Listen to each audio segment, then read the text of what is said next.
ধন্যবাদ জানাবো এবং আমার ফ্যামিলির পক্ষ থেকে যে কিভাবে ধন্যবাদ জানাবো ওই পাশে আমার নেই।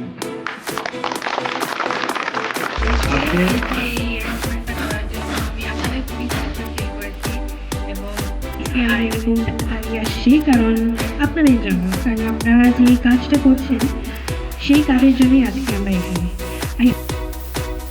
তার পক্ষ থেকে আমাদের যে গিফটগুলো দিয়েছেন আমি চাই যে আগামীতেও লাগান চলিয়ে দিতাম। তারপরে মশলাগুলো যাতে আমার ভাই যারা আছেন তারা নিয়ে আমরাও ঘরে যেতে পারি।